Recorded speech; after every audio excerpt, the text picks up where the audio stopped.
siapkan Alkitab, kita siapkan buku ini sekolah minggu, dan mari kita menyanyi dengan lagu pujian.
Dengan nama Allah Bapa dan nama anaknya Tuhan Yesus Kristus dan nama Rohul Kudus yang menciptakan langit dan bumi, marilah kita sama-sama berdoa.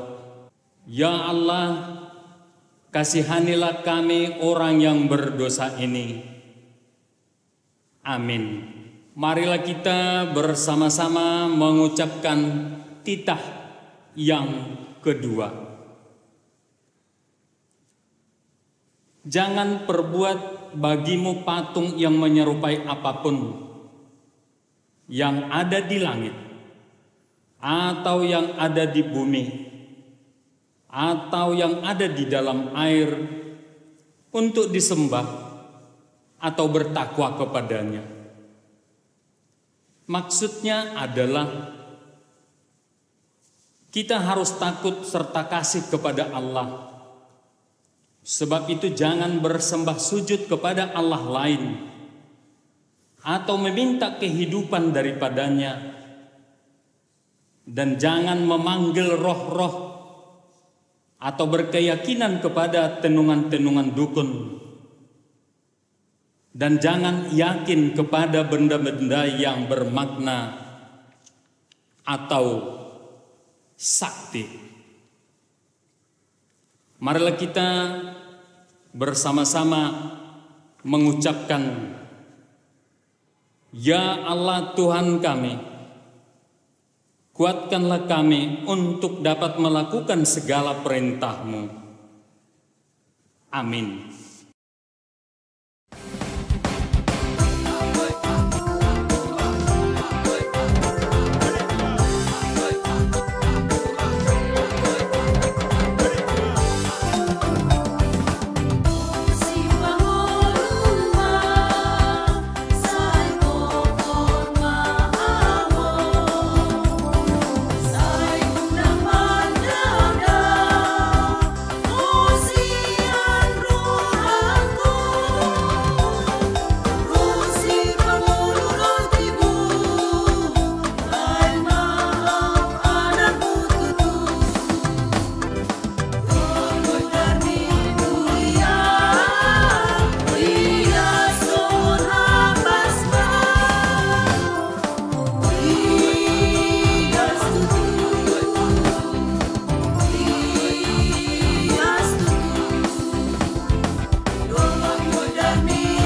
Firman kita bersama-sama. Aku percaya kepada Allah Bapa yang Maha Kuasa, yang menciptakan langit dan bumi. Aku percaya kepada Yesus Kristus, anaknya yang tunggal Tuhan kita, yang dikandung daripada Roh Kudus, lahir dari anak darah Maria, yang menderita sengsara di bawah pemerintahan Pontius Pilatus, disalibkan, mati dan dikuburkan, turun ke dalam kerajaan maut pada hari yang ketiga, bangkit pula dari antara orang mati, naik ke surga, duduk di sebelah kanan Allah Bapa yang Maha Kuasa. Dari sana dia akan datang kelak untuk menghakimi orang yang hidup dan yang mati. Aku percaya kepada Roh Kudus dan ada satu gereja Kristen yang kudus, persekutuan orang-orang kudus, pengampunan dosa, kebangkitan daging, dan hidup yang kekal. Amin.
Apa kabar anak-anak ibu sekalian, anak-anak sekolah minggu?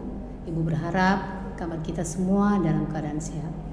Sebelum kita mendengarkan khotbah kita hari ini, ada baiknya kita terlebih dahulu berdoa. Kita berdoa bersama. Terima kasih Bapa di surga buat penyertaan-Mu dan kasih karunia-Mu kepada kami Bapa. Hingga pada hari ini Tuhan, Engkau masih melindungi kami, Engkau masih memberikan kami kesehatan dan nafas kehidupan. Sebentar Bapa, kami akan mendengarkan sebagian daripada firman-Mu, dan hamba-Mu akan menyampaikan sebagian daripada firman-Mu. Bila kiranya Engkau Bapa yang memberikan kekuatan, kepintaran yang daripada-Mu, agar hamba-Mu dapat menyampaikan firman-Mu dengan baik. Dan biarlah kiranya firman-Mu ini Bapa, kami jadikan sebagai pedoman dan penuntun di dalam hidup kami. Terima kasih Bapa, di dalam nama anak Tuhan Yesus kami berdoa dan mengucap syukur. Amin. Anak-anak sekolah minggu, apa kabar semuanya? Semoga sehat selalu. Khotbah kita hari ini tertulis di dalam kitab Amsal pasal 4 ayat yang 10 sampai dengan 20. Kita bersama-sama membacanya. Begini bunyinya. Hai anakku, dengarkanlah dan terimalah perkataanku, supaya tahun hidupmu menjadi banyak. Aku mengajarkan jalan hikmat kepadamu. Aku memimpin engkau di jalan yang lurus. Bila engkau berjalan, langkahmu tidak akan terhambat. Bila engkau berlari, engkau tidak akan tersandung. Berpeganglah pada didikan dan janganlah melepaskannya. Peliharalah dia, karena dialah hidupmu. Janganlah menempuh jalan orang fasik, dan janganlah mengikuti jalan orang jahat. Jauhilah jalan itu, janganlah melaluinya. Menyimpanglah daripadanya dan jalanlah terus, karena mereka tidak dapat tidur bila tidak berbuat jahat. Kantuk mereka lenyap bila mereka tidak membuat orang tersandung, karena mereka makan roti kefasikan dan minum anggur kelaliman. Tetapi jalan orang benar itu seperti cahaya fajar yang kian bertambah terang sampai rembang tengah hari. Jalan orang fasik itu seperti kegelapan. Mereka tidak tahu apa yang menyebabkan mereka tersandung. Hai anakku, perhatikanlah perkataanku, arahkanlah telingamu kepada ucapanku. Anak-anak sekolah minggu sekalian, masih ingat gak? Tahu kan hukum Taurat yang kelima? Coba kita sama-sama mengucapkannya. Titah yang kelima, hormatilah ayah dan ibumu agar engkau berbahagia dan lanjut umurmu di bumi yang diberikan oleh Tuhan Allahmu kepadamu. Anak-anak sekolah minggu sekalian, anak-anak yang Ibu kasihi, perintah Tuhan yang kelima tadi itu cukup gak? Cuman kita baca, kita hafal, dan kita dengarkan? Tidak. Tetapi apa nak? Harus kita laksanakan di dalam kehidupan kita sehari-hari. Mengapa? Karena itu adalah firman Tuhan. Ya, dan nasihat dan pengajaran dari orang tua yang diberikan kepada kita itu untuk menuntun kita ke jalan yang benar.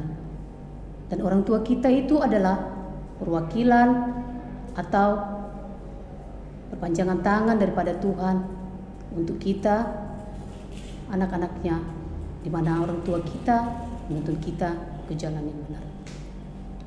Di dalam khotbah kita di kitab Amsal ada 2 jalan kehidupan. Yang pertama, hidup di jalan orang benar. Bagaimana jalan orang benar itu? Orang benar itu selalu melakukan apa yang menjadi kehendak Tuhan. Dan orang benar itu akan senantiasa mendengar, memperhatikan dan melaksanakan apa yang menjadi nasihat dan pengajaran orang tuanya. Kalau kita melaksanakannya itu, ada nggak hasilnya nak? Pasti ada ya. Kalau kita melakukannya dalam kehidupan kita sehari-hari, pasti ada hasilnya. Apa hasilnya nak? Kita akan diberikan umur panjang. Ketika berlari kita tidak akan tersandung. Ketika melangkah kita tidak terhambat. Dan hidup kita semakin hari semakin bersinar dan bersinar terus. Contoh, kalau anak-anak yang mau mendengarkan nasihat dan perkataan orang tuanya serta ajaran orang tuanya, boleh Ibu kasih satu contoh ya. Misalkan ada seorang anak yang bernama Dani. Mamanya memberikan nasihat dan pengajaran. Kata mamanya, "Dani, anakku, rajin-rajin belajar ya nak. Jangan suka bolos sekolah, jangan terlambat sekolah." Kalau si Dani melakukannya, ada nggak hasilnya nak? Tentu ada. Apa hasilnya? Dia akan mendapatkan nilai yang bagus, nilai raportnya bagus, bisa juga dapat ranking, disayangi orang tua, disayangi guru, dan terlebih disayangi oleh Tuhan. Kalau melakukan yang sesuai dengan nasihat dan pengajaran serta kehendak orang tua dan kehendak daripada Tuhan. Nah, yang kedua, jalan hidup orang fasik. Bagaimana jalan hidup orang fasik itu? Orang fasik itu selalu melakukan hal-hal yang sesuai dengan keinginan dirinya sendiri. Dia tidak takut kepada Tuhan. Dia selalu melakukan hal-hal yang tidak sesuai dengan kehendak Tuhan. Misalnya, dia tidak percaya kepada Tuhan, berbohong, pendendam, memfitnah, adu domba. Ya, itu perbuatan orang-orang hidup di jalan orang fasik. Kalau dilakukan, apa akibatnya? Ya, kalau dilakukan pasti ada akibatnya. Apa akibatnya? Kita itu tidak akan merasa puas dalam hidup kita untuk melakukan hal-hal yang jahat. Selalu ingin melakukan hal yang jahat. Hidup kita akan ketakutan. Kenapa kita ketakutan? Karena kita selalu berbuat jahat di dalam hidup kita. Dan bahkan masa depan kita akan gelap. Kehidupan kita akan suram. Ya, itulah jalan orang fasik. Nah, anak-anak ibu sekalian, anak-anak ibu yang ibu kasihi, di antara 2 jalan hidup tadi, mana yang kalian pilih? Tentu yang nomor 1 ya. Apa itu? Hidup di jalan orang benar. Hiduplah anak-anak ibu di jalan orang benar ya. Dengarkanlah apa yang menjadi nasihat dan pengajaran orang tua kita. Karena orang tua kita itu akan menuntun kita ke jalan kebenaran. Dan lakukanlah apa yang menjadi kehendak Tuhan. Jadilah anak-anak Tuhan yang senantiasa mematuhi dan melaksanakan nasihat dan pengajaran orang tua. Lakukanlah itu di dalam hidupmu agar engkau hidup di dunia ini berbahagia. Ibu percaya anak-anak ibu sekalian, anak-anak ibu yang ibu kasihi akan mampu melakukannya di dalam hidup. Amin. Kita berdoa. Terima kasih Bapa di surga, kami telah mendengarkan sebagian daripada firman-Mu. Biarlah kiranya firman-Mu itu Bapa dapat kami laksanakan, dapat dilaksanakan oleh anak-anak kami di dalam kehidupan kami sehari-hari. Biarlah kiranya Tuhan, agar kami senantiasa di dalam hidup kami, hidup di jalan orang benar, hidup yang sesuai dengan kehendak-Mu. Kuatkan kami, mampukan kami untuk melakukan itu. Terima kasih Bapa, di dalam nama anak-Mu Tuhan Yesus, kami berdoa dan mengucap syukur. Amin.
Mari kita tutup ibadah kita dengan doa Bapa kami.